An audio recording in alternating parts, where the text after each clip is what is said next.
And welcome to another episode of the Ragin Wrestling Podcast. I'm one of your hosts, TNK, alongside Ravishing Randy, always great to be in studio. Voice of God producer in the background, Rampage Ramsey. What's going on, good sir? Nothing much. Okay, I'm going to be behind the camera because you guys are going to be talking about AEW a lot tonight, so I'm going to not shit on it. So I'd rather not be... We appreciate that. Yeah, we'll let him, I see he's got his little TV in the back. He got Monday Night Raw air, and I'm like, yeah, just watch that because I know he's going to chime in. I have a feeling he's going to be staring daggers at us at several points. Because we're going to be talking AEW for a while because just had a pay-per-view, man. If I'll shoot the little hot takes here and there, no, but I'll be honest with you. I get it. But I wouldn't mind getting one or two takes after. Interject anytime, but if you want to give it after, you can. I'll put a real hot take on it. How everyone says, "Oh, this is the greatest pay-per-view of all time." Blah blah. I wouldn't go that far. It was a good good pay-per-view. It was a really good pay-per-view, but not a lot of YouTube wrestling channels. Greatest pay-per-view of all time. Yeah, blah, blah. That's like a hot take. Like that's that's like a in the moment. We're coming off the high, recency bias. I could legitimately say that it was a great pay-per-view, but definitely not their best. But definitely a step in the right direction, so to speak, as far as a lot of people have been down on AEW they honestly have lately. Because WWE's just hitting on all cylinders right now, and AEW kind of has to respond. But I think with this pay-per-view, I think they get off to the right footing because we just started the new year for AEW. Yeah, I mean, nice reset. Quick recap, just coming off the Revolution pay-per-view. I was kind of surprised that this match actually opened the main card, but you had the AEW TNT Championship match between Christian and Daniel Garcia. That's right, yeah. Because I was trying to think, man. I came in right in the middle of this match, so I was pleasantly surprised. I think Copeland might have been hurt, or maybe they're selling that for the next match or postponing the title reign. He was hurt, and so they kind of postponed it, and that's why we're going to be getting it in like a week or two or something like that. Yeah, they're doing it in Canada, Toronto. Yeah. So they, it was a solid way to showcase Daniel Garcia, who's still a young, up-and-coming wrestler that they want to push. And honestly, the Christian patriarchy storyline is just too hot, so you had to keep the title on Christian Cage. But they did all the shenanigans that you always do. You had Doomsday, or Kill Switch, and then you had Nick Wayne. Nick Wayne, thanks. Mother Wayne. Mother Wayne, yes. Yeah, no, I mean, it wasn't a bad match. Just it's like I say, it was kind of an interesting way to start the card. I feel like there were other matches you could have maybe put in that place to like really get the crowd going, get them rocking. Yeah. Especially when you look at how like stacked the back end of the card was. Oh, gosh, yeah. It's like you could have maybe switched it up a little bit. That could have been like a cooler match, so to speak. Yeah. We follow that up with Eddie Kingston versus Bryan Danielson for the Continental Crown. Mm-hmm. Stipulation added in that if Kingston beat Danielson, Bryan had to shake his hand. So he refused to do it when they did it for the Continental Classic. When he beat him, he refused. And they kind of been teasing it the whole week that he just lacks respect for Eddie Kingston. It goes back to a long storyline 20 years ago. Bryan Danielson just told Eddie, you have potential, but you just don't work hard enough. And he just didn't respect him behind the scenes. Kayfabe-wise, whatever. So. Yeah. Well, I mean, some of it, they had like some legitimate beef, yeah. But I mean, pretty sure before going into this feud, they worked through that backstage. But had a great match. Of course, Kingston ends up getting the pinfall victory. Oh, yeah. Put the power bomb or Tiger Bomb into a power bomb. And beat him clean, which you knew was going to happen because all three belts were on the line. Yeah. Well, I was going to say, then Danielson teasing after the match that he wasn't going to shake his hand, and then, as Kingston's like, fuck this, I'm leaving, Danielson grabs him, and then they... Actually raises his arm in the ring, points at him. Gives him the rub. Doesn't just, shake his hand, raises his arm. And they had a nice segment behind the scenes, too, when they were ice packing the trainer session.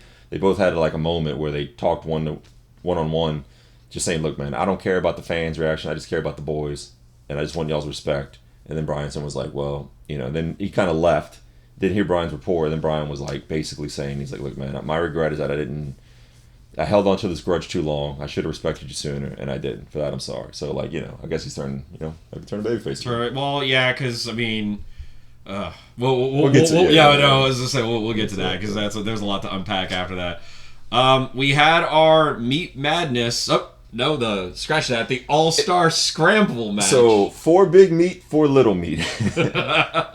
Four Whoppers and 4 Whopper Juniors, okay? Ramsey, you got something? Or no? Playing with the lights. Oh. So basically we had 8 men in the ring. We had Jericho, Powerhouse Hobbs, Lance Archer, Hook, Brian Cage, Magnus, Dante Martin, and Wardlow.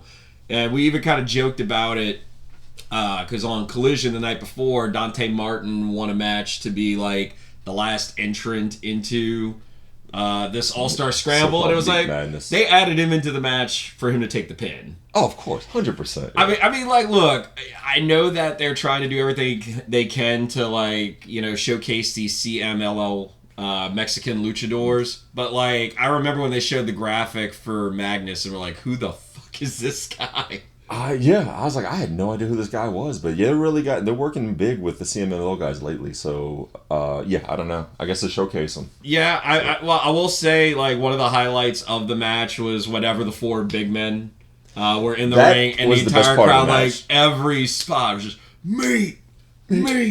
That popped me every time I heard that. Of course, Wardlow ends up winning the match, and with that, he secures a future AEW championship shot.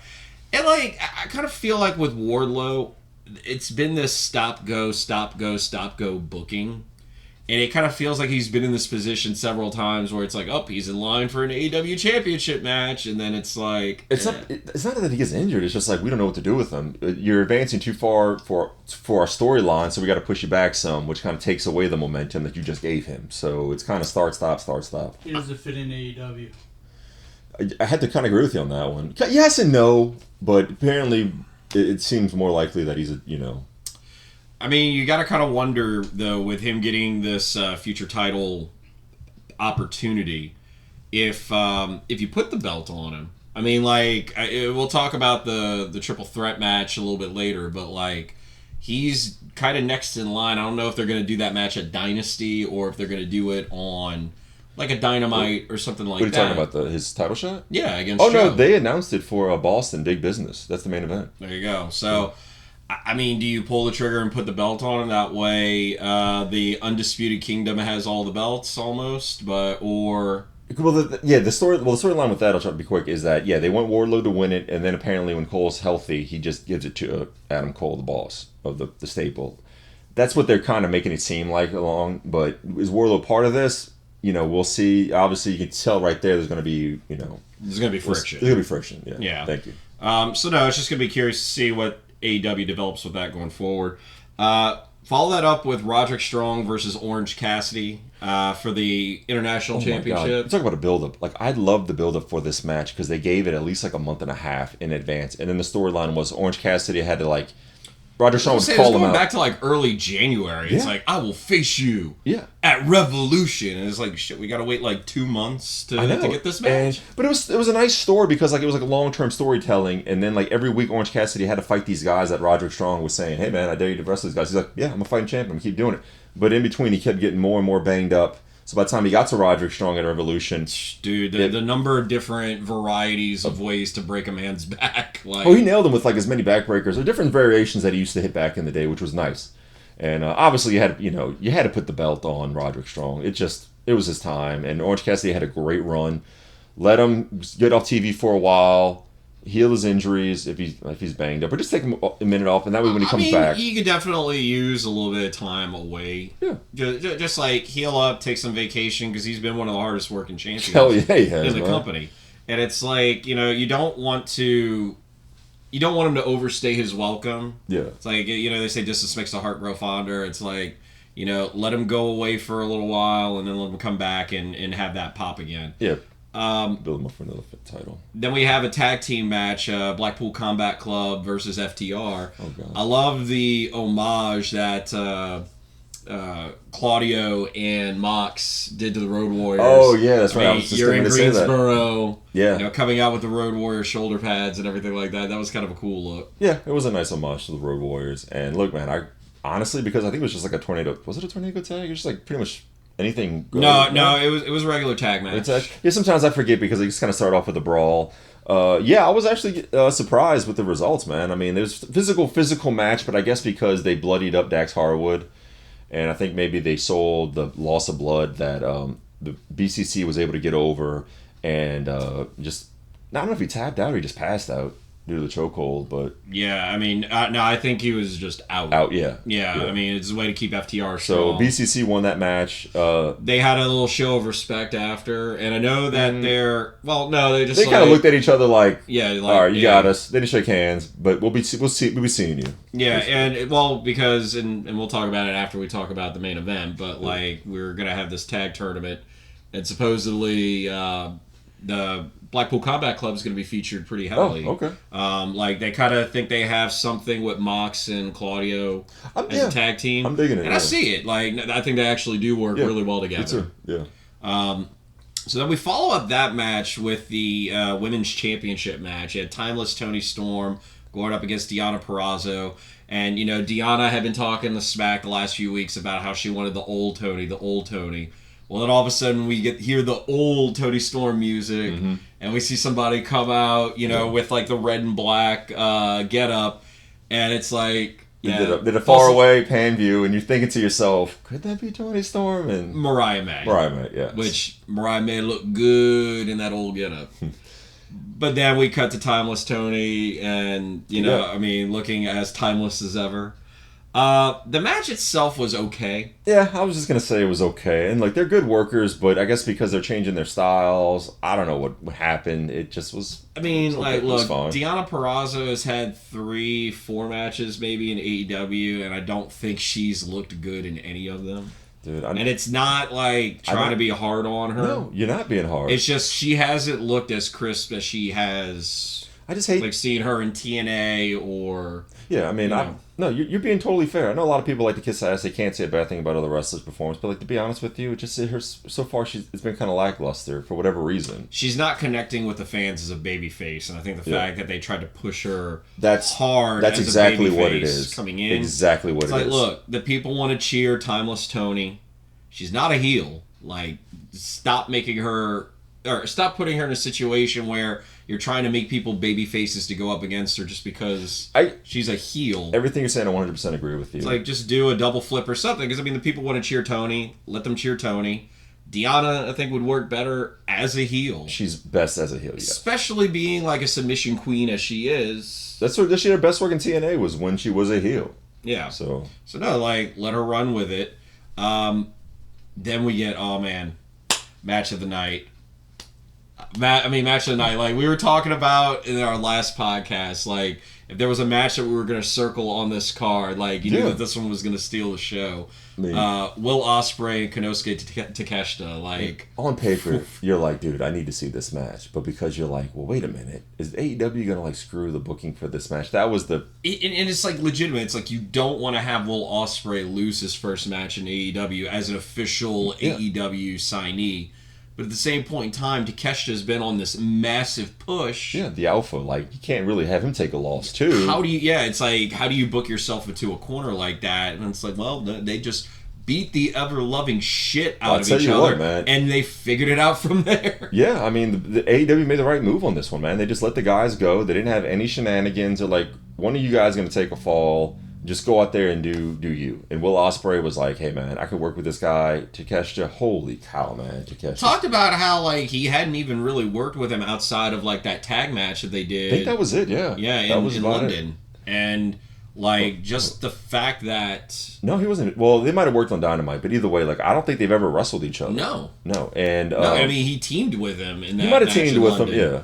So, to actually work against him... No, in London, Will Ospreay won against Chris Jericho, and it was the other Don Callis family. Yeah, no. It was one of the other people. Yeah, but I think he did tag with him another time, to your point. Yeah, no, they did a 6-man tag. Yeah, probably on Dynamite, because Will Ospreay's, he'd been involved beforehand, before he signed. But yeah. Point being is, they didn't have much chemistry together. And I knew how good Takeshita is in the ring, seeing him with Kenny Omega. I'm like, dude, Ospreay's going to get the most out of this guy. Holy crap! They did New Japan style. They had no prior chemistry. They definitely had chemistry. They went New Japan style, and Ospreay did Ospreay, and dude, that spot on the turnbuckle where oh god, Ospreay landed on that rope wrong with his back. You could just see the welt on his. You saw back the brush burn on his lower back, and you were like, dude, I hope he's all right, man. And then there was another part where I don't know. I can't remember if it was like a Tiger Driver or something like that. But the way that Ospreay landed on his head and neck, it literally looked like his. It was like a scissor position. Like his head was bent in a way it really shouldn't have been. And somehow he came out of that A-OK, and it's like... Yeah, because he hit the, the 619 driver onto Kestra, but he kind of... He's going to have to give that... He even talked about that behind the scenes. Like, there's going to be some moves I might have to stop doing, and that's obviously the move he's going to have to stop doing. It's too risky. Yeah. You're dropping guys basically on the back of their heads. Like, oh, no, it was that rolling German suplex that... yeah, dude, that's it. That was one of the most brutal German suplexes I've ever seen, man. He landed like right on his head, basically. Thank God Will Ospreay... You know, those New Japan guys, they train for that stuff, but it's going to catch up to you later in life. But, no... Will Ospreay did the 69 driver or 619 driver. I think it's 69 driver because 619 is Rey Mysterio onto Takeshita, and then he did the Hidden Blade. Hidden Blade. Thank you. I was gonna say Switchblade, and got the clean pin, man. So no, I mean, look, it was a hell of a match. They bowed to each other in the ring after, and they shook because they're brothers in the Callis family. They're in the Callis family. But I mean, we were talking about it after. We were joking about it after the match. It was like, you know. Definitely a 5-star plus match. What will Meltzer give it considering it's not in the Tokyo Dome? And sure enough, it got 5 3/4 stars. He couldn't give it that extra quarter to get to 6 stars because it wasn't in Tokyo. Probably, I'm like, dude, it's a running joke, but you're probably correct. I mean, look, it's a running joke, but I mean, can you argue? Proof's in the pudding. Exactly. We followed that match up, and it's like, how do you follow that match? Well, we follow it up with the triple threat for the AEW Championship. Samoa Joe defending the belt against Hangman and Swerve. And I like how at the very beginning of the match, Swerve and Hangman are just drawing at each other. They're making it about them. And Joe's just like, nah, fuck that. And then he just basically bashes their heads together. Oh, yeah. And just starts going to town beating on them. It was a great back and forth. A good overall match. But I don't like how the commentators sold the finish of the match. So I'll give you this one. The storyline of the match is that like the sole purpose of Hangman Page being in that match is to ensure that Swerve Strickland does not win. Mm-hmm. That is the main story of that match. So throughout the match, Hangman Page would constantly like grab the referee, throw him out the ring, or like he just straight up beat the crap out of one referee. Yeah. And it was like anything. Which I love that. That was kind of a funny spot. Like, those were all funny spots. But like the spot that I'm talking about is you know, so of course Joe has Hangman in the Coquina clutch. Yes. And the way that they have the camera framed, it's like you have, you know, Hangman, you have Joe, and back here is Swerve. Yeah, is Swerve. And like, so Hangman is facing the camera with his back but towards Swerve's behind Swerve. So that's the thing. Like, how do you know where Swerve is? That was a mess up. How do you know where Swerve is, and how do you know that Swerve is coming to break up the tap out? Yeah, because the ending of the match was supposed to be like, to your point, we talked about this when we were watching it, and then the commentators Excalibur kind of mentioned it. Well, yeah, no, like the commentators mentioned, oh, well, he tapped just so that he could screw Swerve. He saw Swerve coming. Blah, blah. But it's like, no, he didn't, because he's not facing Swerve. He's not facing Swerve. Thank you. It's like if you're gonna frame it, you know, you gotta frame that a little bit better. If he can see Swerve coming for the save, then it makes sense that Hangman just like, screw it, I'm tapping out, so you don't win yet. Right. And that's the story they wanted to tell, but it just didn't come across. Yeah, no, the execution there didn't work out. But I mean, it was still a good match. No, yeah, it was good. The fact that it had to follow Ospreay and Takeshita didn't do it any favors. No, but I thought it was fine to have it behind them because you weren't going to beat that match anyway, and I thought the storyline was good enough to just have it exist right after. Yeah. And then we finished with the main event. Obviously, Sting's retirement match. I like how they started it. How they had they went to the video package of him being in an empty movie theater. He's in an empty movie theater. Oh, by the way. Like, everybody was given... Like, a lot of people were saying, like, WWE not giving the rights, but, like, did Tony Khan even ask WWE? Well, I will say this. Tony Khan is not necessarily in WWE's good graces. The fact that he's gone on Twitter. so much shit on Twitter about WWE and about how WWE's trying to put him out of business and blah, blah, blah, all this other stuff. It's like, why would they want to work with you? And look, because again, look, WWE has done the right thing. Look at a lot of their collaborations that they've done with TNA. Mm-hmm. You know, you had like AJ Styles and other like WWE contracted talent making appearances they did video via packages, video, yes, or like releasing video for different things Yeah. With TNA programming. So it's like they've shown that they've been able to work together. And I think WWE is willing to extend those olive branches to other wrestling promoters. I really don't think Tony Khan asked WWE, like, hey, can I borrow some WCW Sting footage? I'll pay you for it. Like, again, though, why would WWE WWE do that? want to do that? Like you bashed us, yeah. I give you fair point. So, absolutely fair point. I mean, it was nice that they were. Fair point was that WWE also told Kevin Nash he cannot attend. That's true too, because Sting asked. Great point. Thank you for bringing that up. So, yes and no. He could attend, not be on camera. Yeah, because that's Luger. The same thing. Yeah. That's the same thing that Luger, Diamond Dallas Page, and all those guys did though. Like they still went. Yeah. They just had Tony like, do not put us on camera. We are on WWE Legends contract. Can't do that. And they obliged. So, I mean, like, the people that they could show on camera, they did. They did use some WWE, some WCW footage. It was New Japan. From New Japan. Yeah, from New Japan. Thank you. They had, like, I rewatched it. There was a couple cuts. Well, yeah, you see, like, old Sting stuff, but it's not... It was him in Japan, though, yeah. Yeah, it was not WCW. It was, like, their stuff that they didn't... I want to go back and look at that. Well, there's stuff that WCW did in Japan. There was a WCW logo in one of those vignettes. It is probably the New Japan footage of WCW wrestlers. Because it was all like Japan stuff that we saw. They should have blurred that shit out because that is WWE's rights. But oops, they let one slip through the cracks. But yeah, Sting was in a movie theater by himself, watching his career. Although it was a very short career because they didn't have the WCW. Like you didn't get to see the Hogan angle. None of that stuff. You just saw him like some New Japan stuff, and then they didn't have anything with him in TNA. So like 20 years of his career, 30 years, he couldn't really show. So they showed what they could, but it was nice. Yeah, and, that was it was still a nice little set off. And then he looks at the camera and he's like, "It's showtime." And then for the last time. Yes, for the last time, it's showtime, which was nice. And then you get the entrance, and you hear like the AEW Sting theme, and then you have one son that's dressed up as like Surfer Sting from Great American Bash. Yep. Then you have the other son that dresses up as Tomato Sting. Tomato Face Sting. Yeah, or NWO Wolfpack Sting. Yeah. And then all of a sudden, Seek and Destroy starts blaring. I was happy to hear that, man. He played it once, but it had to close out, which I thought was pretty cool. I mean, like, look, that was a good throwback to the tail end of WCW days, and like, I love whenever he switched to that Metallica theme. So it was nice to see him come down to the ring with that. Dude, the spot that everybody talks about, it's kind of a controversial spot in some circles.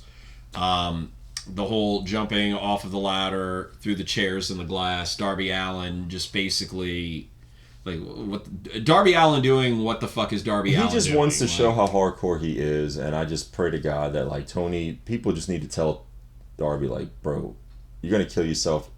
There's no guarantee he's going to come back from Mount Everest alive, which I pray he does, but I love Darby. I want to see him come back, but... I mean, look, a few notes on that. Like, supposedly they had a stunt person do the stunt, like a stunt expert do the stunt before, and they, like, literally gave specific direction on how to set it up to do it safely. But, I mean, he goes through the glass, and within seconds you could see all the little blood, it was going to happen. It's glass. Up. It's real glass. There's no... training for that. And I mean, if we were sitting there like, man, CM Punk is just probably like, what the fuck are these guys That's the reason why doing? I left this shit. Yeah, and fucking Jack Perry's like, Punk is correct. Oh, yeah, I'm not going to disagree with that whatsoever. I agree with Punk. That was a stupid move to do that. And unnecessary. And you'll get a lot of, like, Sting's contemporaries. Like, I know I was watching, like, the 83 Weeks podcast, like, where they did, like, a reaction right after the pay-per-view. And Bischoff was just like, why would you do that spot in that match? Because you steal the spotlight from Sting.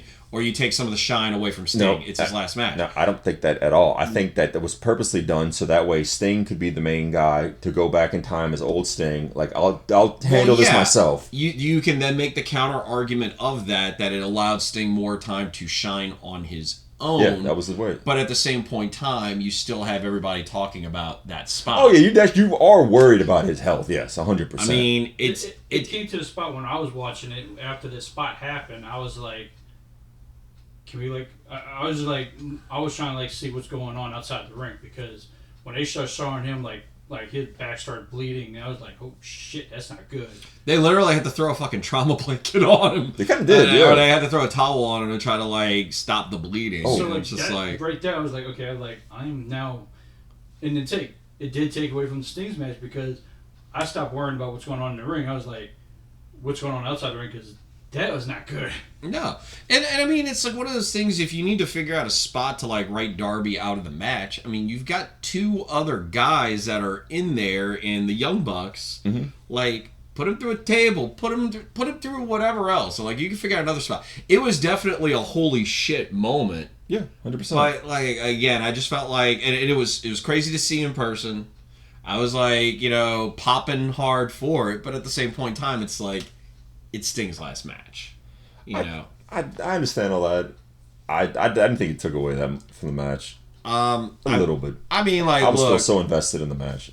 It was nice seeing Sting's kids get involved in the match at one point. Oh, by the way, his sons talked about that. The first son talked about the Stinger splash. He said in training, Sting told his son, you jump with both legs. And he did it, and he overshot and fell out the ring. So he was nervous, so he only jumped off the one leg. So it looked kind of like a sissy Stinger splash. Yeah. So, I mean, he was a tight end for Kentucky. He's got the athleticism. Right. But he just didn't want to, like, on TV pay-per-view, spoof it, like totally mess it up. But I was going to say, when Sting would do those splashes back in the early to mid-90s. He got some serious height on it. He got some height and he got some air on it. He was used to doing it. This is son's so I'll give him that one. But no, it was nice to see them kind of get involved. It was kind of cool seeing... Hey, his son's used to hogging air.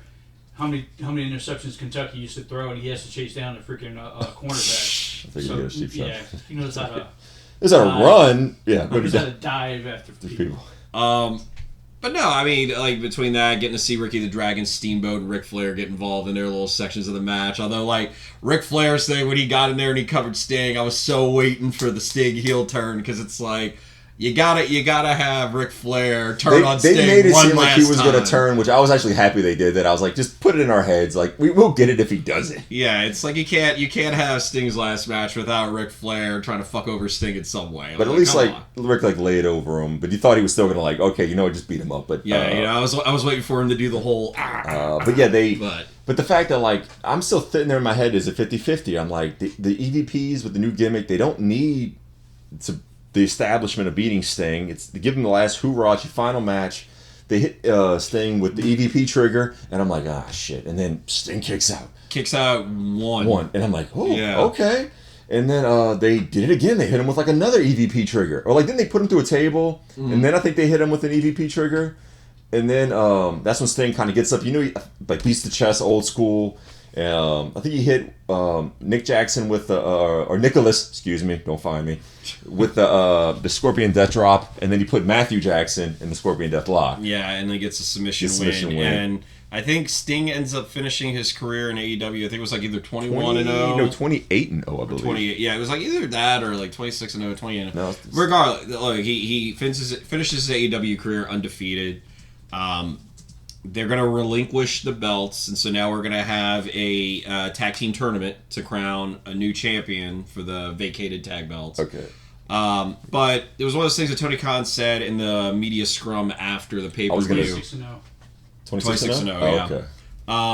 But it was one of those things that he mentioned, look, he did not like the way that Sting went out in WWE, that he wanted to make it right, and he made it his personal mission that, look, I'm going to have Sting come in here. He's going to win every match. And when he does retire, he's going to go out the right way. I felt he could have had a loss or two. It wouldn't have killed him. But yeah, he definitely could have eaten a loss here or there. Yeah, but at the same point in time, it was kind of one of those things where maybe Tony Khan as a fan That's as what it was. a fanboy first and foremost. That's what he was. Is not necessarily a bad thing, because I do feel like it was Sting going out the right way. We all grew up watching Sting, and I would have felt the same way too. Like, let's do you right. And in a very WCW-esque moment, the fact that Sting's in the middle of giving his goodbye you can see speech, Darby kind of like giving him the bits, like, "Hey man, we gotta." It's like they're telling me I gotta wait for the cue, and then it goes off air. And like, just probably one of the best things was going on YouTube trying to find some kind of live feed. We get to the media scrum, which takes about 35-40 minutes before it starts, and literally the live chat is just show the fucking speech. It's just like it was just the comments were just like thousands. It was like refreshing. It was like thousands upon thousands of comments a minute. It was like, and Jesus. then which I understand to a degree, but I figured they were going to showcase that on the online, which they did later that night by like 12:30 Central Time. They had it on the social media. They showed Sting talk, and they had the whole locker room out on the arena, just kind of giving his flowers, final send off, and it was nice. I mean, look, overall, Revolution was a good pay-per-view. Yeah, absolutely. It definitely kind of a step in the right direction for the company. Mm-hmm. They kind of used the momentum off of Revolution. We get to Dynamite and Collision this week. So Dynamite was the official start of the new year for AEW. They got a new look. Brand new sets, which actually in a way is a throwback to the old set. Throwback to the old set. You got a different color scheme, kind of reminiscent to me of NXT, but I like it. It's vibrant colors, bright, and they did the old set with the 2 tunnels. I dug it. And dude, I'm going to tell you right now, man, this past week's Dynamite was one of my favorites, if ever, because it was evolved mainly on storylines, setting up stories for the future. Yeah, I mean, we have Kazuchika Okada making his official AEW debut. Which that was the rumor, but the fact that you had the biggest free agent in the world now signed to your brand. Now, the American audience knows him, but how well do they know him? I know he's popular, obviously, in Japan, 7-time NWGP champion, or IWGP champion. I'm going to see, they paid him, when they said 3 years, $13 million, roughly, like... He's making more money than Seth Rollins. We'll see if he gets the return on investment. I mean, that's a big name. And the fact that they fired Hangman Page and Kenny Omega from the Elite. Yeah. Now they got the new Elite. So, the EVPs and Kazuchika Okada. So I'm loving the storyline. We'll see where it goes. And we're building, apparently, to a match with Okada and Eddie Kingston. Yeah, Kazuchika Okada and Eddie Kingston for the Continental Classic. They kind of built that on Collision as well. So, so we have that. It also looks like, which was also kind of built on Collision, we have Bryan Danielson and Will Ospreay that'll be going down at Dynasty. The main event of the match, after Will Ospreay beat Kyle Fletcher, Bryan Danielson comes out, just kind of looks at him, and then kind of goes away. And then this past week in Collision, after Bryan Danielson's match with Shane Taylor, Will Ospreay comes out. And then he does an interview with him. He's like, hands him a microphone. It's like, no, I need a mic. He's like, I got a conversation. I need a microphone. And then, the crowd was going crazy, man. They're really digging Will Ospreay. And I felt like Collision had more people there this week. Well, dude, I was going to say, look, between Ospreay's match with Takeshita and Kyle Fletcher, then you follow it up with Kyle Fletcher just a few days later, it's like, man, like, there is truth to the saying of, like, Ospreay's on a different level. It's like, 100%. There's like this kind of match, there's this kind of match, and then there's a Will Ospreay match. It's like he's in a league all of his own. 100%. Nobody's touching that guy with athleticism, what he can do in the ring. And he's in his prime, and they signed him at the right time. But you got that. You've got Pac returning. I was just going to mention that he returned on Collision this past week. Eddie Kingston was getting his butt whipped by the EVPs and Okada. Then Penta just came out to try to help Eddie. They beat him up, and then out of nowhere, returning Pac comes out. So this week on Dynamite Big Business, it's a 3-way or 6-man tag. The EVPs and Kazuchika Okada versus Eddie Kingston, Pentagon, and a returning Pac. So I'm intrigued, man. Hey, look, it's good to see him back. Yeah. It's also heavily rumored that we're going to get the debut of Mercedes Moné at Big Business. Come on, man. It's in Boston with the money signs. So Mercedes Moné, absolutely 100%. She's going to be making her debut for AEW. So, I mean, like, in all... You sure? She's going to debut in our hometown? Why make the biggest announcement? But no, so I mean, just with a lot of these signings that AEW has, you could definitely see that they're like spending the money. I just hope they get the return on investment. They're starting to tell storylines as opposed to just having matches. We talked about the Tory schedule. I think they'll get more revenue coming from ticket sales. I think Dale Meltzer said they got about 170 to 176,000 buys, pay-per-view buys. So if they're adding more pay-per-view, that comes out to be about 8 million, 8.5 million right there. Yeah, and I mean, like, pay-per-view is really where they're making their money. Yeah, so they're going to have more pay-per-views as they just announced Dynasty in April. So they just announced the match, Will Ospreay, Bryan Danielson already for that match. That's right there, a dream match. So, you know. I mean, again, it's kind of one of those things. Yeah, if we're going to be going to a pay-per-view every month, or if we're going to be doing that kind of model, don't want to be giving away too many dream matches right away. Yeah, you can't be doing that weekly basis on your television, so you got to have a reason for us to buy the damn pay-per-view. So, but I will say at least AEW is kind of trending in a positive direction. Still need to see this over the long term, though. As far as commitment to storytelling. Yes. And not blowing our load. Oh, by the way, with the dream matches. They fired Kevin Dunn, so I thought that was kind of crazy. Or they got rid of him because some Twitter rant that he had. So I just thought that was intriguing for AEW. I didn't follow the whole storyline, but wait, Kevin Dunn was in AEW? Briefly. Oh. Yeah, I thought that was kind of strange. Huh. And then also, I just had it on the top of my head. It already slipped. But no. Oh, that's what I wanted to ask you about. AEW, man, y'all need to have more options than just Bleacher Report. Okay, go back to Fight TV and go back to some other. They're on Fight TV.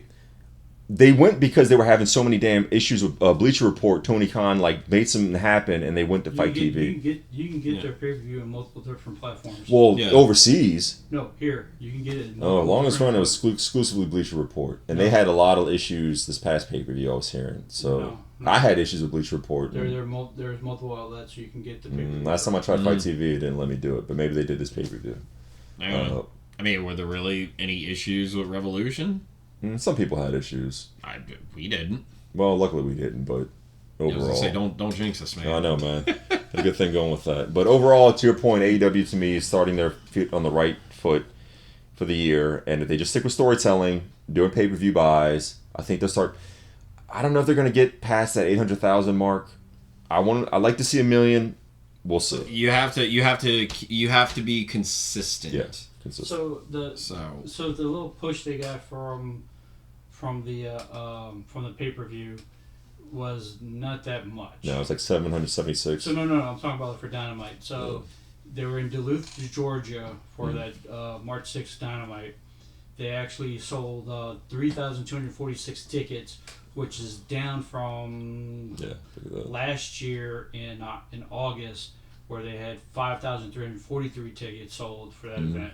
And then the night after, on that Thursday, on the 7th, Collision was there, and they only did 2,565 tickets for the Collision the night after Dynamite. Oh, yeah, no. I don't know if it's a ticket sales thing, inflation, the economy, could be a combination. And then also, like, the viewings, they're actually down viewership. Yeah, saw the viewership was a little down this past week. Well, to that point, too, though, I also am not sure, like, how exactly they're advertising their events in those markets. Because, I mean, like, the reality of it is we only knew of Dynamite coming here because they flashed it up on AEW programming. But outside of that, did you see a lot of TV spots? Did you hear any radio ads? I can guarantee you, whenever WWE comes to town, you know about that shit months in advance because it is advertised ad nauseum. That's where I keep like counting the story is. I think AEW, like in a business sense, just by looking at just the numbers, you just take storylines and what go on in the pay-per-views. Just the regular product is they're not putting money into the company itself. No advertising. Yeah. That's evident, especially there was no advertising down here. But also too is now I think now they're looking for that money with the pay-per-views every month. You know, I think now you're going to be seeing the pay-per-views every month now. They're looking for that money because they need it. Because And like I said, I think this goes pushback is go look at the company, just not AEW, but the whole parent company. They sued for $2 million. They're hemorrhaging money because they need to do, to your point, they need to W does. They need to have some of their wrestlers, like the mid guys or the lower guys. Yeah, you want to get good in with Tony Khan and get to that superstar status. Back in the day, WWE guys would have to showcase their work ethic by going on these tours or advertising sponsorship deals just to kind of get the word out. Hey, we're coming to your town. Send these two wrestlers, popular wrestlers, to that town. Send them to whatever schools. Have them visit, talk to the kids or wherever. Advertise that you're coming in, which they don't do. Well, that and like I also feel too is that it gets hard to get behind some of these wrestlers when they're featured 1 week and then you maybe don't see them for 2 weeks. True. Just because of the wealth of talent that they have on the roster. Like, I don't necessarily think that the brand split that, like, back when Punk was still there, it's like, oh, well, the Elite's on one show and Punk and his friends are on the other show. And, like, I don't necessarily think that was a bad thing. Because it's like you get more opportunity to feature more people if they're specific to one show. I got a question. How much they're paying Okada? About 3.5 a year. 3.5 a year? No, well... He's about close to 4. No, he's making more than Seth. That much no, I you do know what, take know. that When back. you look at the numbers, take that back. He makes it's more than Seth. about 4.2 maybe, 4.25. He makes more money than the majority of the freaking Jaguar players at this moment. I pulled up the salary. Like, there's 1, 2, 3, 4, 5, 6 players on the Jaguars that make more money than him on that contract. And that tells me it's like, okay, something's wrong. I think that was more of a desperation play. Number one, number two, he's banking on that maybe he can get in good with a New Japan and maybe get like international market, which it's just Japan. I don't know if all of Asia or whoever's going to First thing, go look at the past. Yeah. Japan relationships with American companies do not last. No, they never It did not last with WCW. No. It did not last with WWF back in the day. It's not going to last. It's just, they're very to themselves. Yeah. It's like Dave Metzler's fucking pants pockets. It's a world in itself. And they don't care about anybody else because no one else can wrestle that they think no one else can wrestle outside of New Japan.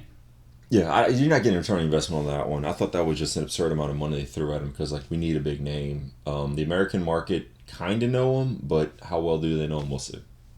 I don't know. Everybody at Dynamite that night knew who he was. Yeah. So, you're gonna know. Like, the AEW hardcores are gonna know. Wrestling fans are gonna know him. The thing is just like, how is he gonna go over with the fans? That's going to be the question. Yeah, that is a question, and we'll see. If you keep him as a bad guy, which I love, that's a great way to introduce him. Let him be a heel. Mm-hmm. Yeah. Agreed. Well, I was gonna say we'll put a little bow on AEW for now. Yeah, I was gonna say I could see EJ's blood pressure rising over there. I can see Ramsey. No. He's actually calm. Right. He's calm. I'm actually trying right now. I'm just looking at the. Because I know we're talking about something that he's actually into. Fucking shit. So you're telling me he makes more money than every fucking player on Fulham fucking football club? It's soccer. It's soccer. Come on. It's soccer, but it's the number one sport in the world. I know. And it's the Premier League, which is money. The money league, yeah. Let's cheer Ramsey up and jump over to WWE, which they're firing on all cylinders. We'll talk more about the build up to WrestleMania because we're a little less than a month, or just about a month away now. Yeah. I just want to let people know. It's not like I don't like AEW. Oh no, you hate AEW. Not that I hate AEW. They're your new TNA. Lately they have been, but because they've been following the fucking TNA WCW playbook. See, to the fucking that's team. why some people call them WCW 3.0 because TNA was already 2.0. So now it's Look, I'm like, I don't want them to fail. Yeah, me neither. But then also too is like they're going to fail. Yeah. Because you can't. I don't understand. Like, all right, TNA WCW's playbook is out there in the open for everyone to see. TNA just follows a straight path. So now there's two playbooks: how to fail as companies. Well, and then you combine them, and then you start seeing it, it's like, all right, cool. at the beginning, I was a big fan of AEW. I was on the bandwagon, but this company's going to fail, I'm going to sit here and say it. I'm on the roller coaster to watch them fail, because unless he starts restructuring this company into becoming a wrestling company and not his fucking wet dream company, it's going to fail. No, I mean, look, those are all very valid points. And to your point about the playbook, I actually have a book at my house that's The Fall of WCW. Mm-hmm. And it's written by a wrestling journalist. And it's like, literally, it's got photos, it's got everything, so it's a nice little trip down memory lane. And it literally has chapter by chapter that talks about everything that WCW did wrong. And even in there, they interjected with, like, commentary about, like, hey, have you noticed that TNA did this? Because, granted, this was written, like, maybe 10 years ago. Yeah. But, like, a lot of the stuff that TNA was doing is the same shit that they were doing in WCW. And it's like, hey, TNA, remember when this was a bad idea? Why are you doing this now? Blah, blah, blah. And so it's kind of a nice little time capsule to read that book. But no, you're 100% right. And, yeah, so... yeah, like I said, I think they're trending at least in the right direction, but it's consistency. We'll give them 1 year. You have to commit to telling those stories. You need long-term storytelling, which I pray that they do, and we'll see. And there's other things they got to do. With the pay-per-views every month, it'll help a little bit of revenue, but will it recoup the $34 million that they lost last year? How many fans are you going to keep when you keep putting out $60 a month? I know, it's a thing, right? Shoes and peas. Well, if you're going to have that many pay-per-views, like, over the course of a year, it can't be 5-6 hour extravaganzas. Like, great point, yes. Keep it to 3 to 4, and, we'll dish it out. But I will say this, and this will be, like, the last thing I say on Revolution. I mean, you had a lot of matches that were on the card, but it wasn't like the typical AEW pay-per-view that we joke about where... we're throwing in 13 matches and we're gonna try to jam it all in as much as possible. I felt like it was a nicely paced card. Great observation. And like it wasn't oversaturated with matches. No, it felt like, because we knew it was going to 11, and I was like, I'm fine with that. Yeah, honestly, I was like, yeah, it's good. No, I mean the pacing was good overall. It was good production. Yeah. So yeah, moving on from AEW, let's jump over to WWE. And before we start talking about how the WrestleMania 40 card's being built out, let's talk about the Hall of Fame. Because we actually had, in the last week and a half or so, several names that have been mentioned that are going to be inducted in this year's Hall of Fame class. Yeah, they announced one today, too. Yeah. Well, I was going to say the big one, the very first one that they announced, Paul Heyman. Very appropriate in Philly. Philadelphia. Just makes all the sense in the world to have Paul Heyman be your... I don't know if he's going to be the main... He should be the main. He's the main. He's the main. Yeah. I mean, for crying out loud, you're in Philadelphia, it has to be Paul Heyman. ECW... people are like, oh, whatever, man. The stupid fans are like, oh, why Paul? He's still inactive. He's like, yeah, Ray was too, and he's still wrestling. It's Paul freaking Heyman, guys. Like, think of the legacy he had with Philly, what happened with ECW. I just hope that he doesn't stay in his character as the wise man and actually tell stories of, his day, his whole career. That's what I hope he does. Well, like the big debate is who's going to induct him, because it's like you could think of several names. You could think of maybe several ECW people. But, I mean, this is a guy whose career stretches from AWA, NWA, WWF. Like, he actually broke into the business. He broke into the business as a photographer for the old WWF. Yeah. So, I mean, this is a guy that's been around the business for so long and has been a part of so many different companies. And there's been so many different facets of Paul Heyman. Paul E. Dangerously. Yep. That's how I first heard about him. The advocate, the wise man, you name it. He's done it all. Commentary, managing, running a company. It's like, yeah, you could get some of these ECW guys to induct him, but that's only like a small part of his career. It spans more than just ECW. There's been so much more. There's been talks that like maybe they do something where they have 3 different people induct him and they cover like his WCW days, his ECW days, and then the WWF. It's like, okay, well, who do you bring in to do that? Maybe like a CM Punk is like a recent guy, or Tommy Dreamer. They need to get Tommy Dreamer. That's my number one guy to induct him. Dreamer has actually come out and said that he doesn't want to induct him because he doesn't feel like he's the right person to induct him. Okay. One name that's been tossed. The same thing as Bully Ray said the same thing. Yeah. You don't feel like he. Those are the two guys. He can only tell like the ECW and maybe beyond that, but he can't speak on WCW. I mean, he can't. It would be weird to have Stone Cold come out first and then maybe talk about WCW days. Maybe you can even do Alundra Blaze if you really wanted to. Well, like, I was going to say, Dave LaGreca was saying that Alundra Blaze would be the person, or Medusa. Yeah, Medusa. Would be the one because she was in the Dangerous Alliance. So but at the same point in time, and we'll talk about the next inductee in Bull Nakano, because if there's anybody that would be perfect to induct Bull Nakano, it would be Medusa. Medusa, 100%. So are you going to have her come out and induct two different people? Like, No, so I mean, like Bully Ray has said that Stone Cold Steve Austin would be the best person. You see more people because he has been with Paul Heyman through almost every one of those. Dude, facets. if you really think about it, like to me, the greatest interview, and I've said this before on the show, maybe not on the YouTube page, but I've said it before, that my favorite promo of all time is Stone Cold Steve Austin, just not the Stephen Mania thing, but like him just at 3:00 in the morning, dead eyes with a buzz cut, staring into the microphone, staring into the camera, and just spilling his heart about being fired from WCW, and Paul Heyman gave him the opportunity to do that, and I think that really ignited Stone Cold. So like, I thought that really ignited Stone Cold into the way like, hey, we like what he's doing. WWE signed him because of what they saw in him, and they kept him in as a ringmaster, but that was what got him to go to WWE. I mean, that was your first glimpses of Stone Cold Steve Austin. Yes. And like when you really think about it, you know, the Stone Cold character in WWF during the Attitude Era, the beer swizzling, you know. I felt he got that don't edge. Give a fuck about authority. He got that edge from going to ECW, I felt. Seeing the Sandman going out there and doing that shit. It's like, yeah, you know, so Paul Heyman has been kind of an influential figure in Stone Cold Steve Austin's career many times over. Yeah. And so, I mean, it makes sense that he would be the perfect person to induct him. Yeah, I mean, yeah. I think like what Bully Ray said, having the three people to do the different eras, but I even go even further is like have where, because I think this right now, like, because there's right now, 4 inductees so far?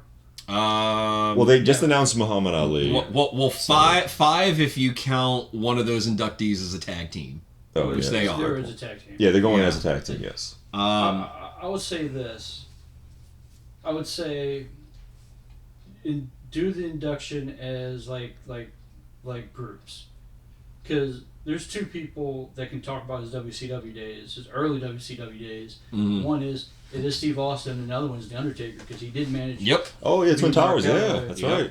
Back in WCW. Then go like ECW area where you can do Dreamer and Bully Ray, because those 2 were very integral. 100%. They work behind the scenes. They were the front office basically for him. Yeah. Exactly. Yeah. And then go into a modern. If they can't get Brock Lesnar, then maybe they could do CM Punk. Brock Lesnar, do something like that. It's like, look, Paul Heyman is not just another inductee into the Hall of Fame. If you could give Taker basically the whole deal where he's got his mannequins with the different costumes and everything, and you basically give him the little headphone microphone, you let him go out there and wax poetic for 30, 40 minutes, Paul Heyman needs to do that. That's a great point. I want Paul Heyman wear the ECW black hat with the wig ponytail. Give him the old brick cell phone. No, that's WCW. The old ECW headset. Oh, yeah. That he used to always. That could be one of the mannequins, yeah. Let him actually wear that while he's doing it, yeah. Accepting the speech in Philadelphia. I think that would be the perfect thing. But I would say do like the different things. Also, another person that can actually induct him too, like you can do WWE if you want to, is going to be Jerry Lawler. Because there was very integral if Jerry Lawler is healthy enough or something like that. Because that Monday night ECW. Yeah, the whole back and forth with Jerry Lawler hating on ECW. He could talk about it. Yes, extremely crappy wrestling, and like that. I mean, that could be interesting. I mean, there's plenty things in there. You can bring in so many people. You can bring You can have Stephanie McMahon. I mean, there's a lot of people that you can do like that had integral parts. Stephanie McMahon fired Paul Heyman because Paul Heyman was freaking listening on to the freaking, that's right. He was listening on the meetings, conference calls. Yeah. So there's so many things you can do with that, but I would say one inductee is not enough. You got to go multiple. Yeah. No, you need one, you need more than one keynote speaker to induct him into the Hall of Fame. It's 100% agree with you. That's a great idea. But then following Paul Heyman, we had Bull Nakano that was announced as a Hall of Fame inductee. Pleasantly surprised me. I think, I hate to say it, I was like... I mean, look, women's wrestling in the mid-'90s didn't get the respect that it deserved because there wasn't really that many... This is all Sam fucking Roberts. Might be, probably. Because fucking Sam Roberts hard on with Bull Nakano. Well, I figured they need shows. I just they need to get a woman, but at the same point, it's I kind of feel like if you're gonna induct Alundra Blaze or Medusa, you kind of have to induct Bull Nakano. That was her main rival in both WWE and WCW. It was Bull Nakano, and I think that's a great. I agree with WWE for putting her in Hall of Fame. Yeah, absolutely. Yeah. Then we have the announcement of the U.S. Express being inducted into the Hall of Fame. Which, I mean, you could make the argument that Mike Rotundo and Barry Windham go on by their themselves own deserve to be in the Hall of Fame. They could be in the Hall of Fame, and you could even make the argument that they had bigger careers outside of the U.S. Express. So it's interesting that they got put in, but then you start thinking about it a little bit more. Are they putting them both in as the U.S. Express? Because they're also going to eventually be inducting Bray Wyatt in this class. And it's a way for him... Well, it would be a way for him to go in with his dad and uncle. You can induct them as a whole family. I think you do it like that, and then next year you induct him and have his dad and uncle. Oh, speaking of which, I had heard that, let me get back to this a second, that, I almost wore this because I thought Brock was coming back tonight, but I almost wore my Bo Dallas shirt because I think Mike Rotunda said something about his son, Bo, coming back, and I think he's going to get more creative gimmick. Now, I'm not saying it's going to be like a Fiend-type gimmick or anything, but that's who I hope introduces them. I think that might be what in the future holds for Bo. I'm hoping. I'm hoping that Bo introduces his dad and uncle into the... Oh, he has to be. It has to be him and I don't know if he's got any other siblings, but actually, I would say you bring back oh my God, what's her name? The would have been his future daughter-in-law. Oh, JoJo? JoJo. Yeah, in the family, You also have Liv Morgan, because Liv Morgan is still... She's dating. I don't even have family yet. You're living with him for not family yet, but I get you saying. Yeah. But I mean, you can do stuff like that, but it has to be Bo. I mean, you gotta have Bo unless you find a way to bring. But to y'all's points, I really think that. They're Hall of Fame worthy. Their singles careers Hall of Fame worthy again, but those were outside of WWE where they really shine. Although Arwen Shanks there had a really good, really good career. But here's the other reason why I think it is very possible that Bo goes in. I just think that the fans... is because when he made his return at Extreme Rules, it was in Philly. Oh, yes, Uncle Howard. Yeah. And then the only thing that I think that might take away from their light being in the Hall of Fame is that I think the crowd is just going to be chanting Bray so much that it might overwhelm them with emotions. I mean, that is a great thing. The fans still holding strong for Bray. Okay, so first thing, technically, Barry Windham's in the Hall of Fame. As a Four Horsemen. Yes. Right. Yes. So, he'll be a two-time Hall of Fame. But, I mean, he's a WCW World Champion. Or NBA World Champion. Well, I was going to say, to me, I know that they had a big, showing in the early WrestleManias, but, to me, the biggest thing that the U.S. Express is known for is Hulk Hogan getting their theme over more than they did. So, I mean... Holy crap, yeah. Yeah. So, no, that was, when they announced it initially, to me, a bit of a head-scratcher, but... Like I say, you kind of connect the dots and it makes more sense. It makes sense to do it. I just think that the emphasis on Bray is going to be so big. I just hope that they're going to WWE they feel the need to push Bray for this one. I think they should save it, but we'll see. I think they're going to save it. Yeah, I think they'll save it. I think you're going to save it. They're going to Minnesota next year. Maybe if they go to Florida, something, you know. I would say like next year it's going to be it's still too fresh. It really is. You know, it's something to be like. But they did that with Eddie Guerrero as soon as he died in November, and then that WrestleMania, they like Hall of Fame, boom, Eddie. Yeah, but I'm gonna tell you right off the bat, Eddie Guerrero had a Hall of Fame fucking career. True that. Bray Wyatt has a Hall of Fame gimmick career, but his wrestling in-ring wrestling. The in-ring work has not been. Yeah, I'll give you that one. Yes. So like the I think you have to let it cook. Yeah, I agree. You know, but like to do it because like next year, if I think all points align, if they can get Brock Lesnar cleared off through, that's the choice in Minnesota. Oh, it's gotta be. Yeah. That's the 100% choice. Oh yeah. But then, you know, then the year after, then you can let it. Save your big superstars for later, like to have, yeah. Because like right now, you're in Philadelphia. There's no bigger star that's going to be in this Hall of Fame class than Paul Heyman. Oh, 100%, yeah. Like when I heard him, I was like, dude, it made all the sense in the world. We talked about that months ago. We were like, it's got to be Paul. Yeah, you gotta do. Yeah. You gotta do. Or ECW. or you could have legitimately just done a full on ECW class, but like I was hoping they would have did that. And there's talk they're like, oh, maybe we just induct ECW itself, and it's like maybe the arena.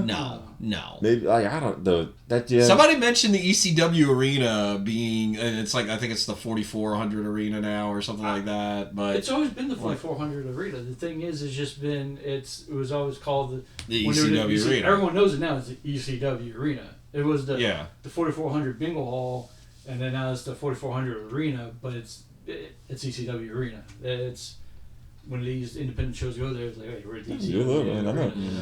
That's what it's named. If they gave an homage to ECW because they're in Philly, the WWE be like, yeah, we're giving you the homage with Paul. Like, what more do you want? But to your point, like, I wish they would have had a guy like, we can't do Taz because he's AEW.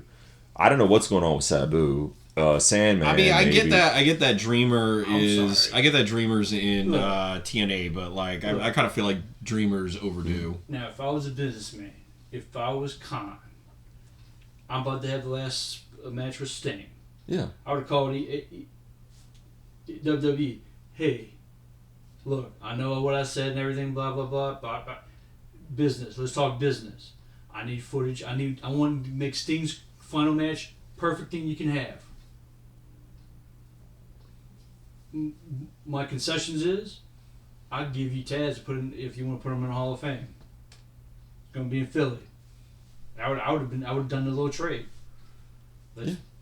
Tit for tat. Yeah, give Taz, put him in as the ECW. Give me the Hall of Fame talent and footage for Sting for Sting, and then if you want to put Taz in the Hall of Fame, he's yours. That would be nice. One night only. You know, the one weekend only. I would. But to me as a business person, I would have done that. It should have. I would have reached out and said that.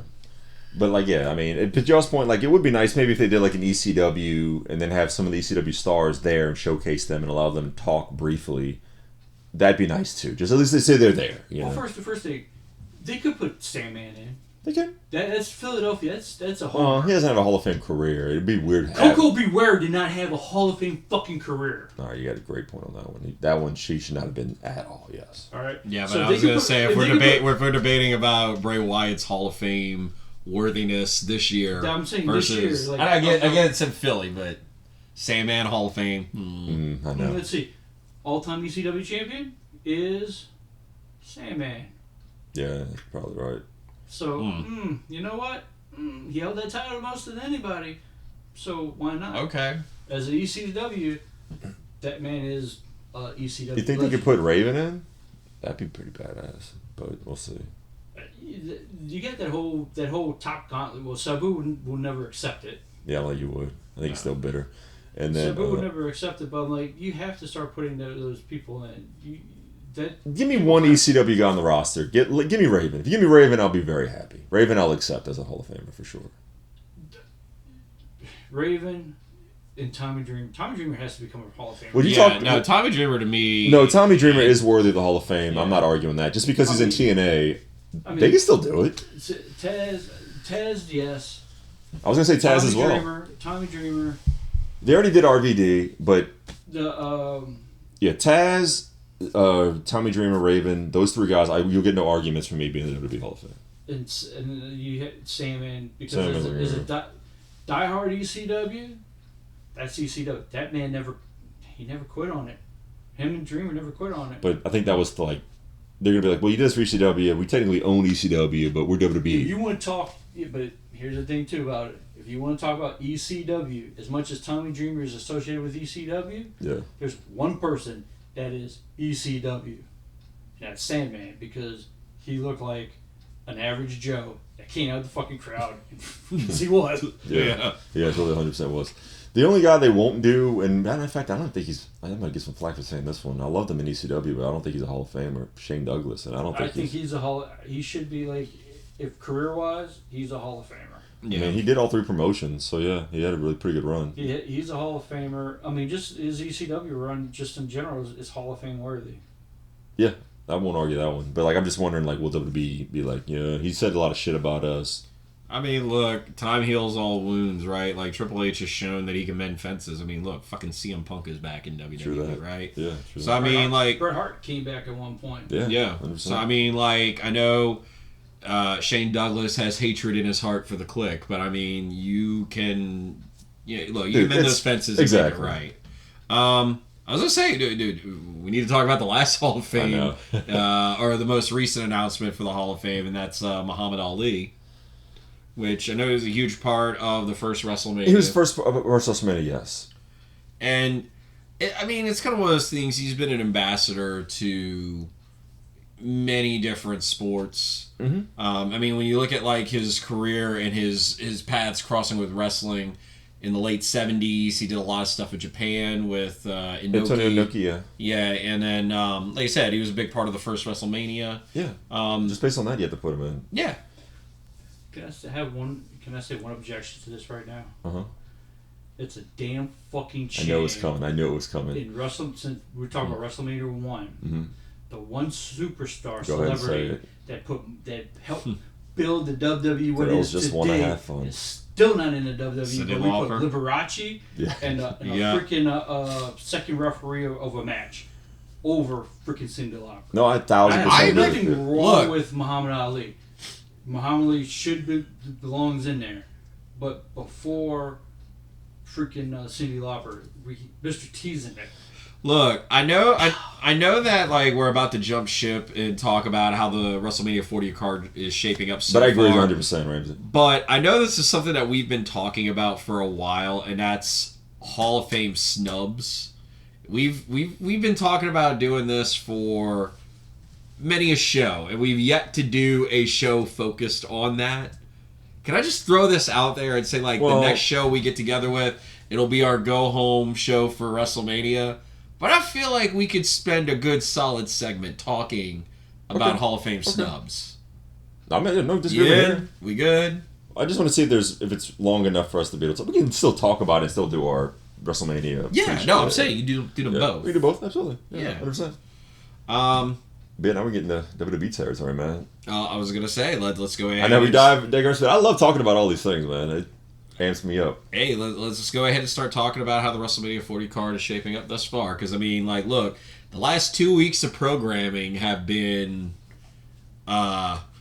entertainment to say the least. Just as far as everything that's been going on between the Bloodline, Cody, and Seth, I figured it was going to kind of go that direction in a sense because it's 40. It's it's a big number. Okay, yeah. It's the start of a new, 10 years. Every 10, you want to do something that you've never done before. Do something that's crazy. So now you're getting, 2 main events from the same stars.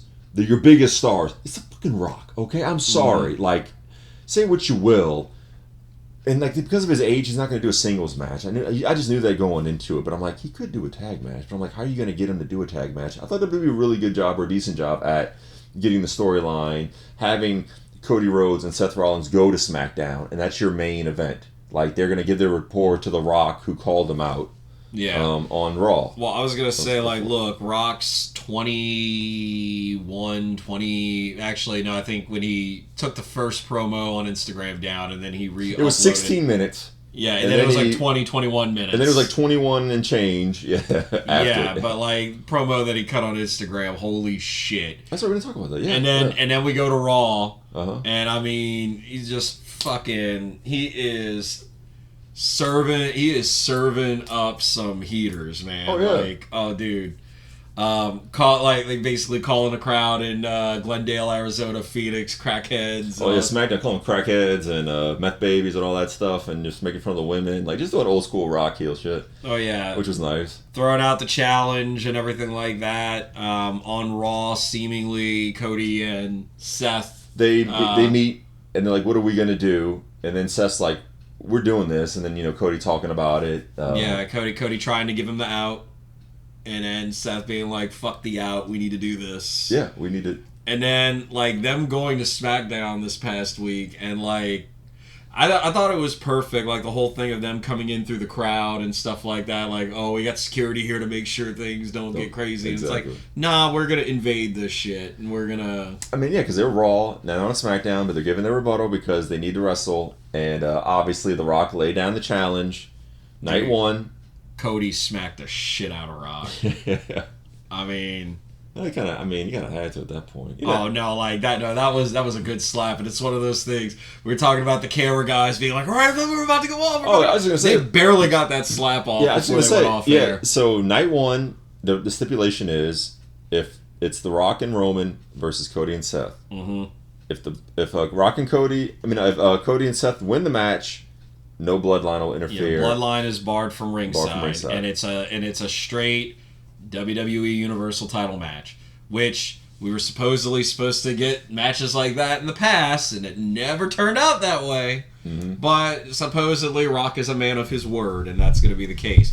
But if the bloodline wins, it's bloodline rules. Bloodline rules, and pretty much it just means anything goes. They take over the show, they can do whatever they want. Yeah, so it builds intrigue. So now you have night one, you have your main event set up.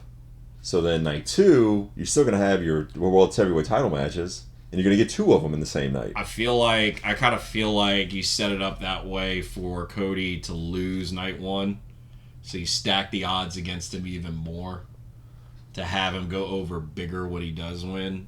Yeah, it makes all the sense in the world. Yeah, it's like look, he's the ultimate white meat babyface. You have to stack the card against him. So it just makes sense because Drew even told Seth like, I don't want you taking that match. I want you 100%. Mm-hmm. And so he's like, you better. And then even Claymore kicked him at the end of the Raw because like Seth just walked past him and Drew hit him with the Claymore kick like, you don't take your eyes off me. You focus on me. I'm your focus for WrestleMania, not the bloodline. So I kind of like that storyline too. Yeah, no, that's a nice little separate storyline. And yeah, so that's kind of the other big match. We have Seth and Drew so Seth could be like, and I wrestled the night before. I'm a little banged up. So if Drew does win, which he should, it gives Seth an out. And then Cody, being the underdog, like you said, have him take the pin.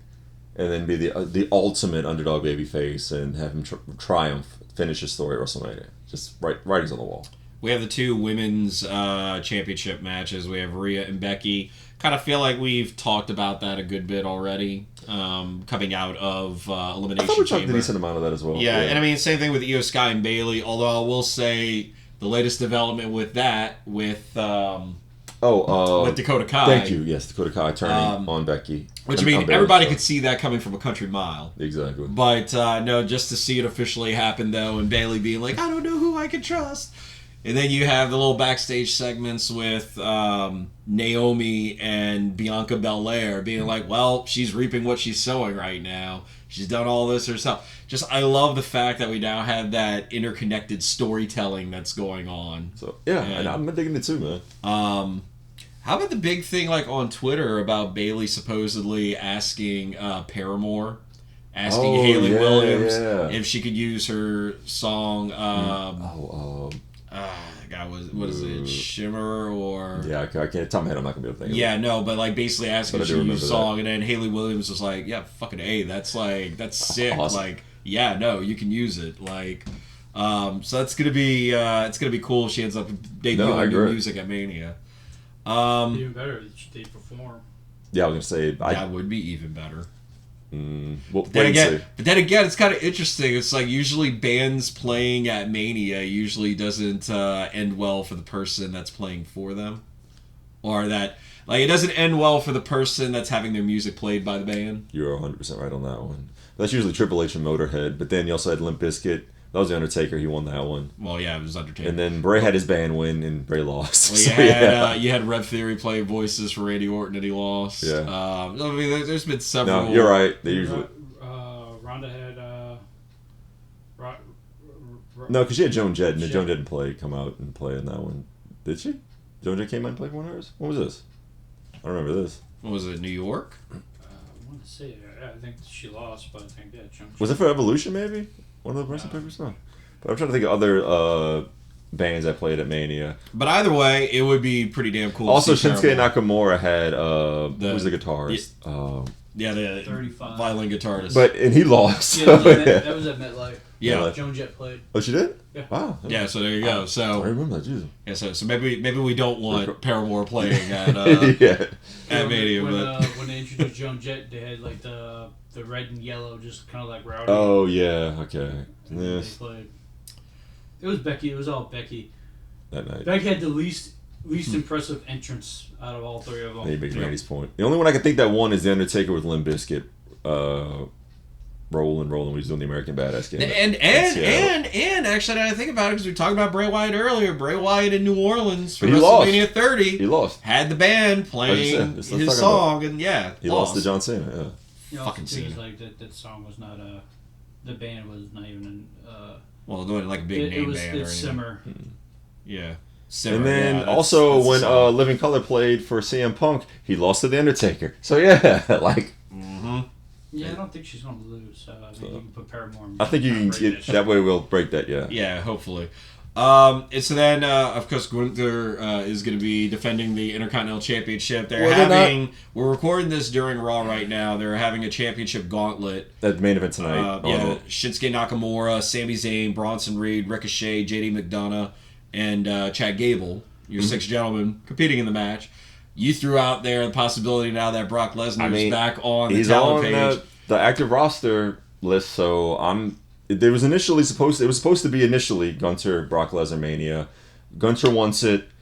I think it'd be a great match. I don't know if Brock wants to take those chops. I want to see big, beefy men slapping. We'll see. If ever there were a match for a WWE crowd to be chanting meat, it would be that match. Oh, God, yeah. Oh, dude. I mean, I'm just worried that Gunther might do the chops a little, like, as hard as he does. I think Brock might be like, buddy, you know who I am? I'm going to give you a receipt. I'm going to give you a freaking receipt. I want to see the receipt. I think Brock might go just AWOL or just go off on his own and be like, I'm giving you a freaking receipt right now, asshole. I don't think Gunther's scared. I think he wants that smoke. I think he's going to get the smoke. Yeah, I think he wants it, and I legit think he wants it, and he's going to give it to him, yeah. I think he's going to realize, like, oh, shit. Like, you don't want to piss off Brock, buddy. Brock will go into business for himself. Brock's going to knock his ass back to Austria, man. It's a difference from Sheamus and Drew McIntyre to Brock Lesnar. Oh yeah, like they understand the slapping game, like that's European style. But like Brock, like buddy, I'll let you get one or two. If you look at Gunther and you look at the size of his head, it's probably the size of fucking Brock's hand. So Brock's got a massive hand, dude. I'd love to see Brock give a fucking slap. And then we have some rumored matches. Like, so these are matches that aren't officially announced, but you can kind of read the tea leaves, see the writing on the wall, and see what direction. There is an announcement, Judgment Day, in a 6-pack ladder match. It will be against TBD. It's going to be 2 teams from SmackDown, 3 teams from. So we can speculate that right there. DIY, obviously. Maybe. Oh, the person who the storyline initiated the match was The Miz and R-Truth. Nice. That's a perfect way to give them the belts. Yeah, Miz, R-Truth, DIY. They're the one that suggested the match. Nice. Supposedly they're pushing them like they're pushing them to have a run with the belts. So give it to them. Yeah, no, I'd love to see that. So that is a match that is announced, but we still don't know all the participants in it. Correct. Yes. Rumored matches that are going down is going to be U.S. Championship match Logan Paul versus Randy Orton. They're setting that one up. And Kevin Owens is kind of floating around. I was going to say space as well, so we may have a triple threat. Maybe triple threat. Yeah. Obviously, which is going to be That might be the match of that might be the show stealer. If KO's not as banged up, he always does a crazy spot. So I'd love to see that, especially for Mania. He's always does something crazy. Logan Paul is just always he's good to watch in a WWE ring. My head is, remember in WrestleMania, the RKO, the greatest RKO between him and Seth Rollins. On Seth Rollins. Yep. I think it's going to be even greater on Logan Paul. If Logan Paul can do a crazy springboard and get as much height as he can, I could see that being like one hell of an RKO. Yeah, I think it's going to be. I think they're going to probably go. His mind's probably like, I'm going to do the greatest RKO ever. I can't wait to see him try to outdo it. If anybody could do it, it would be Logan Paul. Logan Paul definitely could do it. Which I would love to. Right now in my head, cooking. Let's say he does a springboard. Logan Paul does a springboard. Orton gets the freaking RKO. Just like in WrestleMania, he went off script when he did the little celebration. Mm-hmm. He gets up, starts celebrating it, and then boom, kick to the stomach. Stunner. And then he pins Logan Paul, right to self. Randy doesn't take the pinfall, Logan takes it, right to self. I love it. Interesting. And then obviously, well, I was just saying, you also have LA Knight, AJ Styles. Right on the big ass fucking Prime logo that's going to be in the fucking ring. Yeah, it will be in the ring. Yeah, like actually that announcement, the fact that Prime is basically going to be like a major sponsor for WWE going forward. Yeah. And it's going to be on the ring. And I know I've heard some people are like, if it were actually more like UFC where it was maybe in the corners or something like that, that'd be one thing. But the fact you have a big Prime bottle right in the middle of the ring. So it's great. So if you watch the UFC Saturday night, there's a giant can of Monster in the middle of the fucking octagon. They talked about that. I saw this, So it's actually, they're doing exactly what UFC's doing. There's no... Yeah, TKO Endeavor, they own the WWE and they own the UFC, so they could put it in the middle of the ring. But to your point, I like to see it in the corner, especially for WrestleMania. I think it just takes too much. Yeah, it's like, this is a showcase of the Immortals, and you got a big fucking advertisement. I know, I don't like that in the middle. I mean, look, I know this is the direction that we're going, and it's all about synergy, and it's all about stretching that advertising money. dollar. I understand it. But... especially when they go to Netflix. I mean, we don't know exactly how. Man. Look right behind Kurt in the ring. Big they always have that. Yeah, that's UFC. That's how the Prime bottle is going to be in WWE ring. Yeah, I don't disagree. Don't do it, WWE. Yeah. Keep it in the corner. So, as I've been trying to say for the last few minutes, one of the other matches that we have is LA Knight, AJ Styles. We do that Elimination Chamber. They haven't officially announced it, but damn well. It's definitely there. And we are also cruising to the brother versus brother match. Oh, of course. Jimmy and Jey Uso, yeah. 100% that's happening at Mania. 100%. Like, you get the brothers versus brothers matches. You got many of them. I always thought it was hilarious. I told you, I was watching Instagram, and they were like, oh, we had, Owen Hart versus Bret Hart. We had Jeff Hardy versus Matt Hardy. Now we're going to get Jimmy versus Jay. And the first comment was like, Kane versus Undertaker. It's still real to me, damn it. I was like...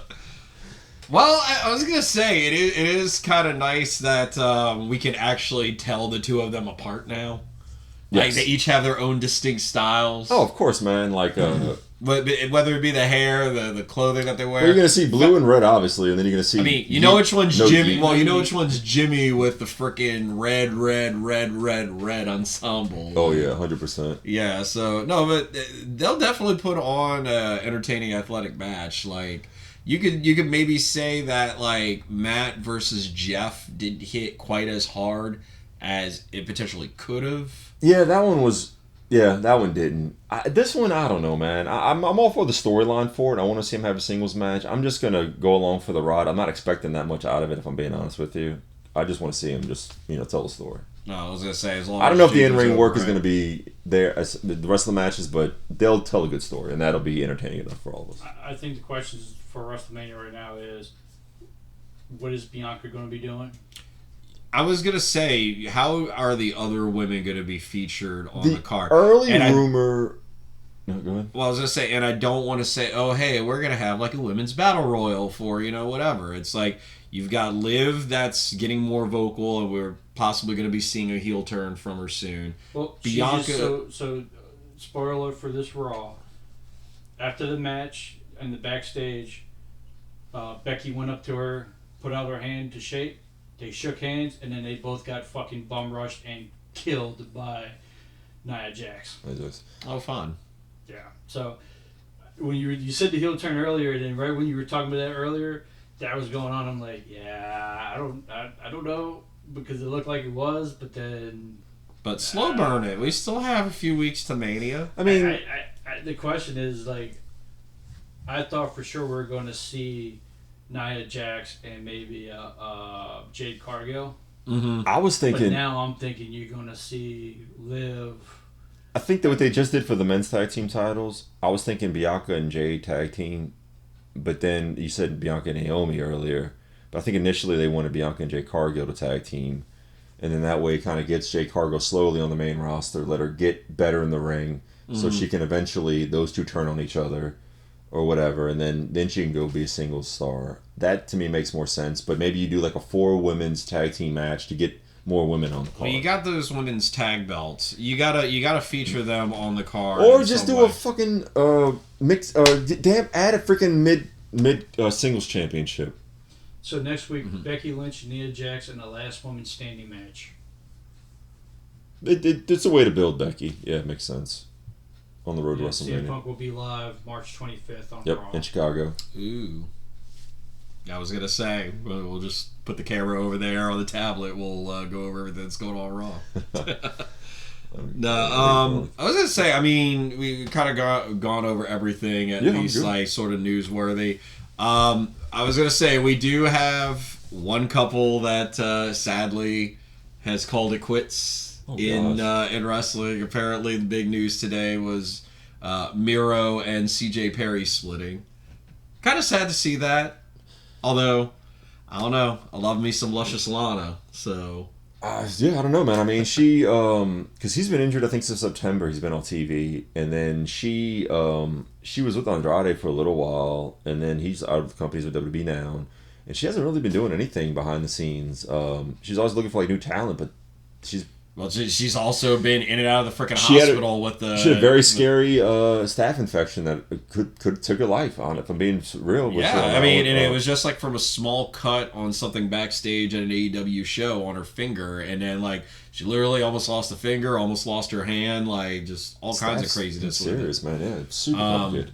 So yeah, no, I mean, glad that she's on the road to recovery, or she's recovering well from it. Yeah. Sad to see them split, but where one love dies, another love blossoms and blooms. Oh, yeah. Dominic Mysterio just had his wedding this past week.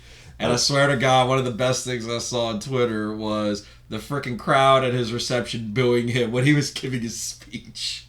Oh, yeah. He gets up and gives his speech, his toast, and everybody, the family members, friends, just immediately start booing him. It's just, like, nice. Can't escape it, man. Whether it's in the ring, out of the ring, you can't escape it. Oh God, man, you're making me laugh now thinking about Dominic, because we were talking about this on Chris's house the other day. Like, he got the shit beat out of him by Gunter, and he's like, he's backstage and he's like icing everything. He's like in a world of pain, and then Rhea's like, "Why'd you do that?" He's like, "I just wanted to impress you, Mommy. I didn't know what to do." And then like Rhea's like, no, they spot the camera, people filming them. Yeah, it's like, "What are you doing? Get out of here!" And then like, Dominic, go ahead, say it. He's like, "Go give me some tendies. Give me some tendies." And they're like, "With ranch." And like, I just lost it. I'm sorry, man. That shit just killed me, man. No, so I mean, like, congratulations to Dominic on his marriage. Ramsey, you were looking like you wanted to throw something out there real quick. Last podcast, the last show we had Otis. We had that night the announcement that Ole Anderson passed away. Yeah. I have to bring up one more person who we lost later that week. Oh yeah, man. Oh yeah. Mike Soul Train Jones. Meat sauce. So what I'm going to do too is we haven't had a wrestling spotlight in a while. Mm-hmm. That's going to be our next wrestling spotlight. Oh wow. Virtual. Because if you actually think about it, go look what he has done in his career and how many moments and big moments in wrestling that he was part of. You know, with Ted DiBiase, with NWO. Yeah, so NWO. Yeah. He had like his very interesting career. He was always the fall guy, which I loved. But yeah. But yeah, he had a very interesting career. If you go look back, he was involved around a lot of big things that happened in wrestling. Yeah. So I think it's something to take a look at. Yeah. Just not a big deep dive show, but something. No, we do a small little pay our tribute to him. Yeah. After WrestleMania, something I'm going to work on and get out there because he has work for right now WWE, WCW, and he also worked at AEW. He had a brief but a cup of coffee. Exactly. Not too many people can say that. Only one person can say that right now. Yeah, RVD, that's it. I can think of. Yeah. Jericho. Yeah, Jericho too. Yeah, true that. I don't know why I think. Yeah, Jericho and RVD is the only one that's done all 4. Yes. Wait. The ECW too. Yes. Touche. I was gonna say, is that gonna go right up there with the Rhodes family spotlight? Or? Oh God, we'll get to that one eventually. I am still working on that one. Yeah, that one's a so damn long one. So long. That one is like, start that one. That's probably going to be like a 10 episode. It's gonna be a saga. Yeah, it's going to be like The problem with that is it's going to be just so long that it's hard to. How do you break it down? And yeah, exactly. Because you do one Dustin, Cody. You can do Vince. Even then, you're like $1 Million Man, NWO. Over Virgin. Post. Yeah. Post wrestling and the interesting career he had post wrestling. Okay. Obviously, we'll probably talk about the meme too, which can't avoid. But yeah, I know. Yeah, no, we'll try. But I'll try to end it on a high note. We'll try to be as delicate with it as we can. I'll try to be as nice as I can. Yeah. But I was gonna say, we're ready to go home. Yeah, I'm ready to go home, man. That was fun. All right. So for this episode for TNK or for oh God, I'm getting ready to say so for this week's episode of the Ragin Marks Wrestling Podcast, I'm Ravishing Randy signing off. I'm TNK signing off. Ramsey, we are out.